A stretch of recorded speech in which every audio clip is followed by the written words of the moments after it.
Frank? They said you already left. Did you forget something? You find me some fruit, and then cover for me while I slip out for a quick break, and I won't report you for the leak.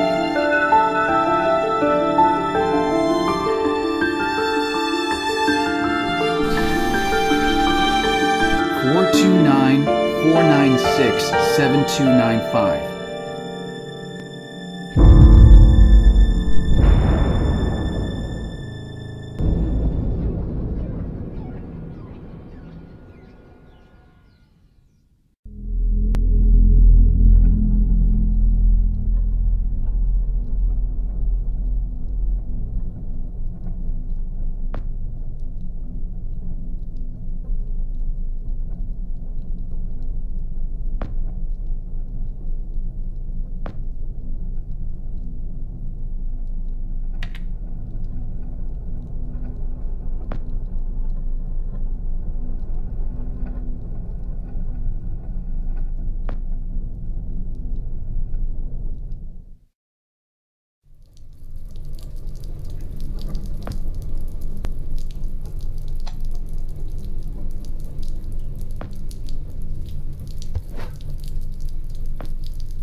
Frank?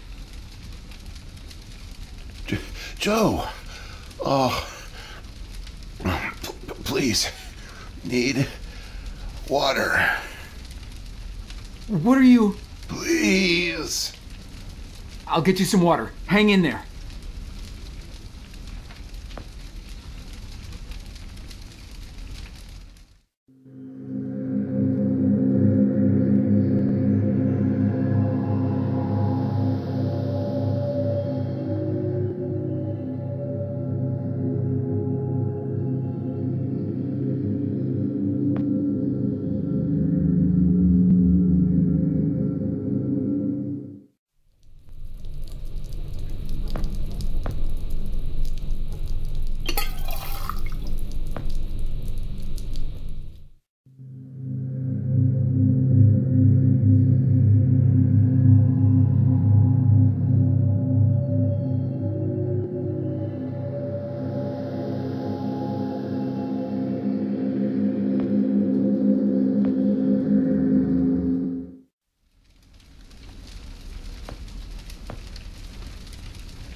Here you go, Frank.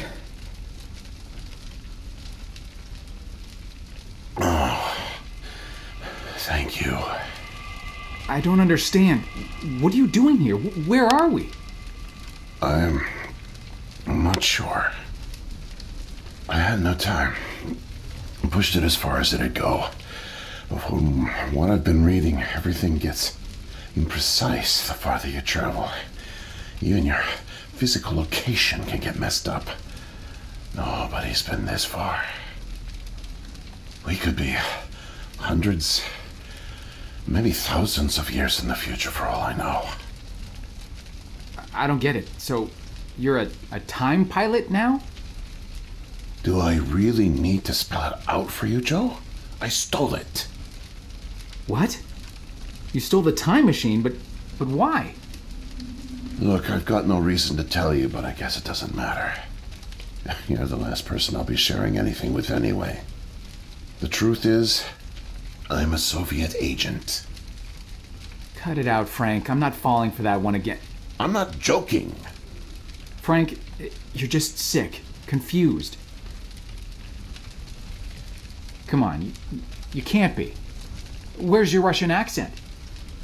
Joe, I'm an undercover agent deployed by the Kremlin. My job is to fit in. How far do you think I'd get if I went around calling everyone comrade?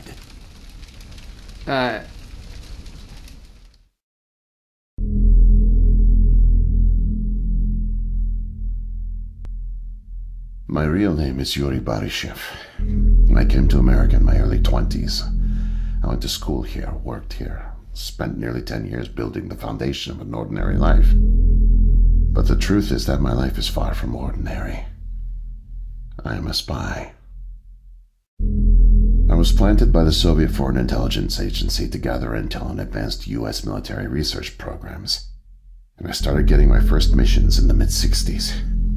At the time, I thought I had built a promising portfolio of leads, but as I started to pursue them, most of them turned out to be worthless.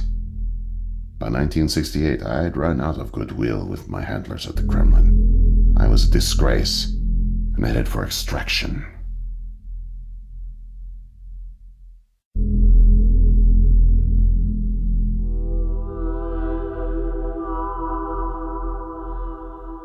Desperate for something, anything to report, I came across a Canadian company moving large shipments of iridium, osmium, rare metals not typically used in mainstream manufacturing. The buyer turned out to be a government shell, rerouting the materials to unofficial contractors, one of which turned out to be Archon. Having convinced my superiors that I was onto something, I got a job as a janitor, but I didn't dig up much until you showed up. You were a great distraction, giving me plenty of chances to access off-limits areas. And for a while, I was able to scrounge together enough intel to keep the Kremlin happy.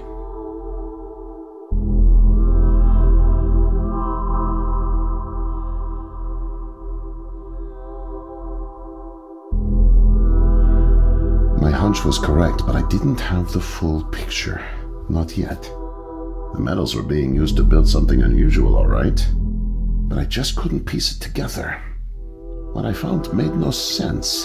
Time travel, doomsday scenarios. It read like bad science fiction. For a while, I thought they were on to me, feeding me bogus information.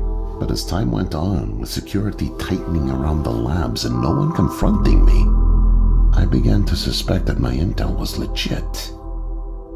But time was running out, with Brezhnev and your President Nixon set to negotiate the nuclear disarmament treaty in a few weeks. My superiors were demanding results. My job on the line, I got desperate and careless. And this morning I got caught.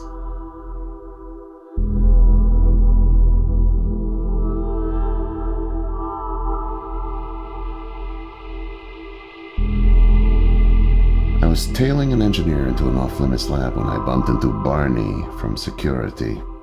Ironically, management chalked up my trespassing to cluelessness and settled for just firing me. Knowing I wouldn't get another chance, I stole a security badge and snuck back in. I just found the time machine operator's manual when you showed up out of nowhere and nearly screwed it all up.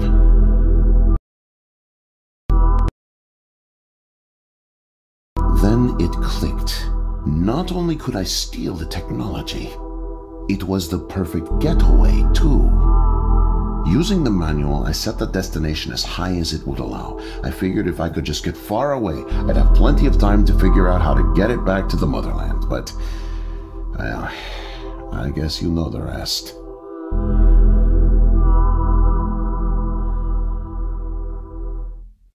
Listen, Joe. I'm really sick, and I'm not making it back. But you still can. The time machine has a timer, like a toaster. It's designed to return home unless the timer's reset. I removed the main power supply fuse to keep it from taking off without me. Here, take it. I have no idea how you got here, and I guess it doesn't matter. Still, despite my mission, a double life, and the deceit, your friendship was always genuine. You're an honest guy, Joe. And I've really enjoyed your company. No, please leave me. The pain's coming back. Oh, it hurts to talk. Need rest.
can't be. The foreign organism. It's me. I brought back the disease. I'm the one who spreads it. It was me all along. I must have brought it back with me. Oh God, I think I'm gonna throw up. I can't deal with this. What do I do?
Whoa there, man.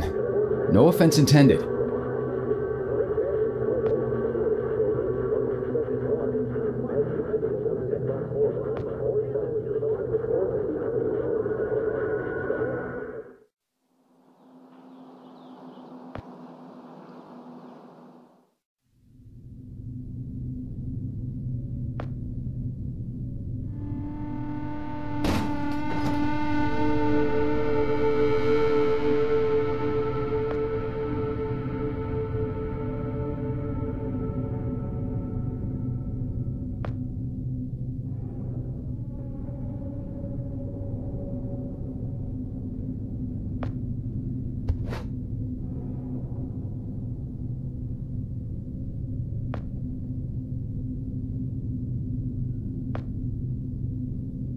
No way to escape it. No way out, no way out, no way out. I'm sorry, what? End of days. Scourge and sickness. The cleansing of the earth. The overlords conspired against us, tricked us, made us bring the poison back into the nest, like good little ants. Who did? Too late. What's done is done. No backsies, but we must try. Do you hear me? Sure. The key to salvation. I've seen it, felt its color, know its shape. They don't know that I know. Oh no, but I know. I know. Write it. Write it, write it, write it! Before it disappears. Write it down before it disappears. Took away my tools. I'll forget without my tools. Your tools? Pens, paper, they're erasing the slate, forcing me to forget, trying to break my resolve. The persistence of memory, I must repeat all the time, repeat.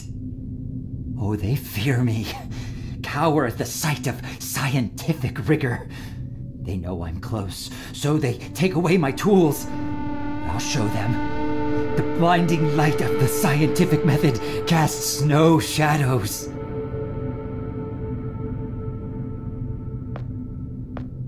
Need paper to reproduce the key. Need the paper. Gotta have paper.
Mightier than the sword.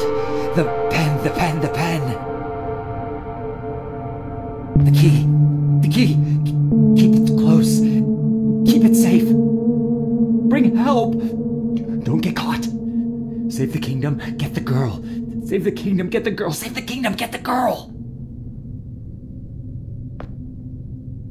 They gave us the fire of the gods, then watched us burn. They're baneful. We're nothing to them. Don't trust them. You hear? Never forget, never forget, never forget. Keep it in mind. Useless without my tools. Hypothesize, test, observe, interpret. Hypothesize, test, observe, interpret. Hypothesize, test, observe, interpret.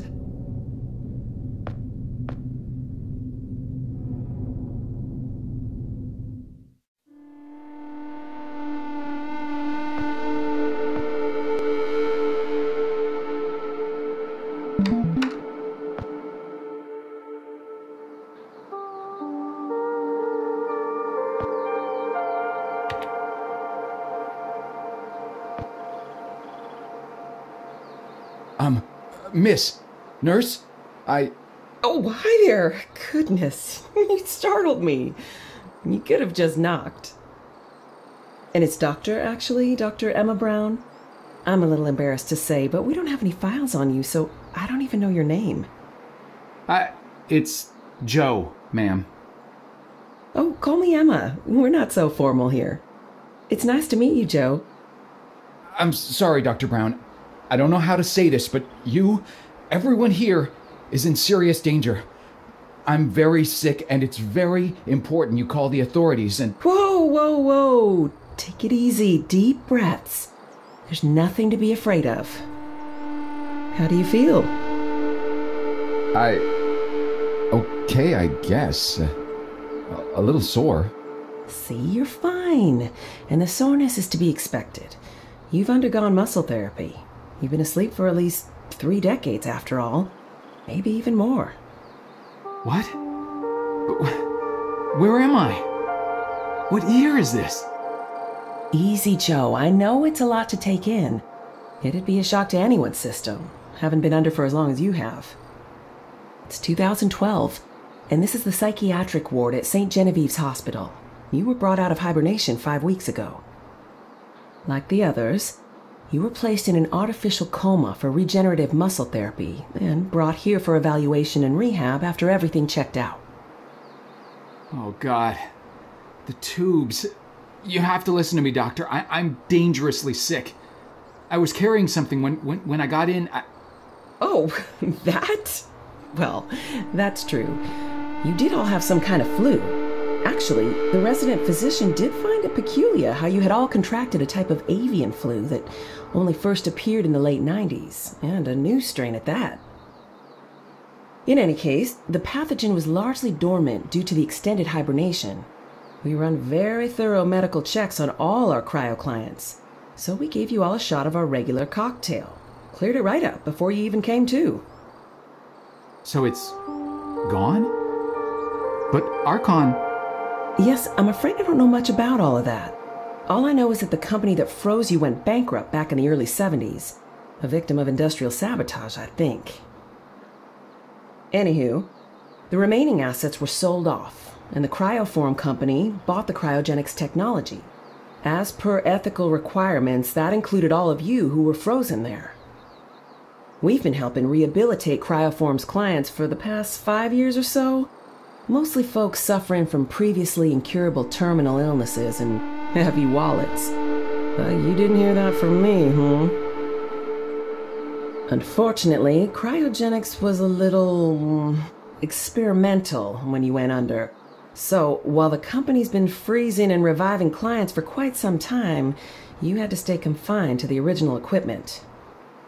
Apparently, a lot of Archon's original documentation was destroyed in a fire. So Cryoform had practically no information on any of you. That's another reason it took so long to figure out how to revive you. Sadly, the others haven't been quite as coherent. They share certain delusions, end of the world, that sort of thing. An unfortunate side effect of cryogenics' primitive state at the time, I suspect. You, however, seem just fine. Apart from the shock, I mean. So I'm not sick? Are you sure? Yes, Joe, quite sure. In fact, I see no reason to keep you here. We have an excellent rehabilitation team who'll get you settled into your new life in no time. Just come see me when you're ready to go.